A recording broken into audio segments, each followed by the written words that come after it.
Hassan and the Magical Paper. Journey to a World Without Clocks. Abdul Salim. Hassan was a boy who loved to play, but he had one great enemy, his alarm clock. Every morning, a loud tick-tock, tick-tock would startle him awake. To Hassan, clocks felt like little bosses. They told him exactly when to eat, when to study, and when to sleep. "I wish clocks didn't exist," he grumbled, pulling his pillow over his head. "I want to be free from all these numbers." One sunny afternoon, while wandering through the tall grass at the edge of his garden, Hassan spotted something shimmering. Tucked under an old, gnarled bush was a piece of paper that glowed like molten gold. As he reached down to pick it up, a gentle hum vibrated through his fingertips. The paper felt warm and alive, as if it held a secret from a long-forgotten time. The moment Hassan's fingers brushed the golden surface, the paper began to grow. It spun around him in a whirlwind of brilliant light and shimmering leaves. Hassan felt his feet lift off the ground as his backyard faded away. He was flying through a tunnel of golden sparks, leaving his house and his ticking clocks far behind. When the light finally dimmed, Hassan found himself standing on a dusty path in a peaceful, ancient village. A young girl named Amira approached him with a friendly smile. "Hello there," she said. Hassan, still feeling rushed, asked immediately, "What time is it? Am I late for lunch?" Amira tilted her head in confusion. "Time? What is a time? We don't have those here."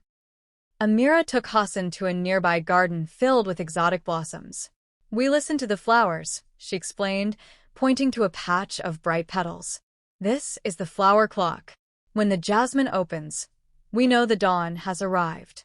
When the tulip closes its petals tight, we know the sun is high and it is time to rest in the shade." Hassan watched in awe as a flower slowly unfurled. They walked to the center of the village, where a tall wooden post stood in the middle of a circle of stones. "Look at the shadows, Hassan," Amira said.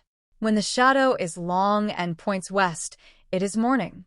When the shadow disappears right under the post, it is midday." Hassan realized that the earth itself was a giant clock, moving silently and beautifully. Suddenly, a chorus of melodic songs filled the air. Amira leaned back and closed her eyes. "That is the morning warbler," she whispered. "The birds tell us when to start our chores. Later, the evening owl will tell us when to gather for dinner.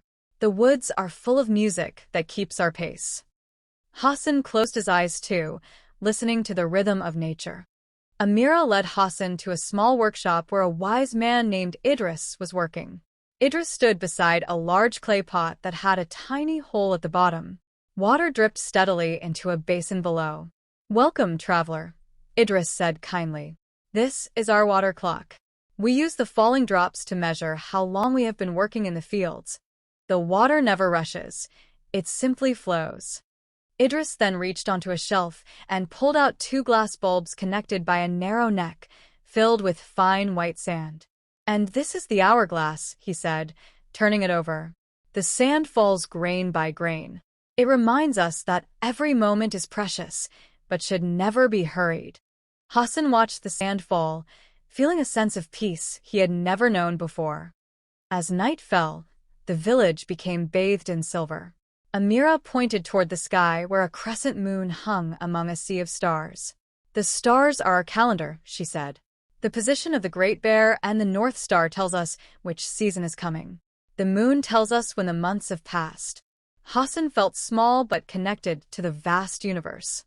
The next morning, a strange traveler named Zaki arrived in the village.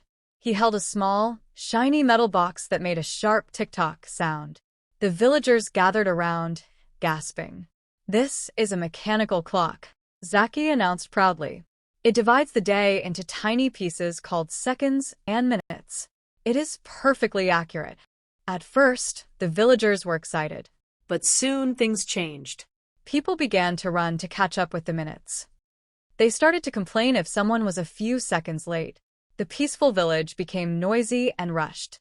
Hassan saw the stress return to their faces as they looked at the metal box instead of the sun or the flowers.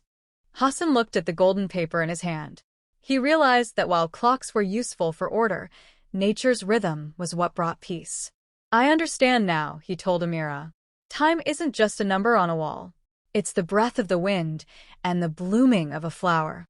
Amira smiled and nodded. Remember that, and you will never be a prisoner of time. Hassan looked at the golden paper in his hand. He realized that while clocks were useful for order, nature's rhythm was what brought peace. I understand now, he told Amira.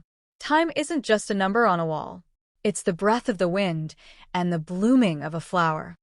Amira smiled and nodded. Remember that, and you will never be a prisoner of time. Hassan looked at his red alarm clock. It was still ticking, but it didn't feel like a boss anymore.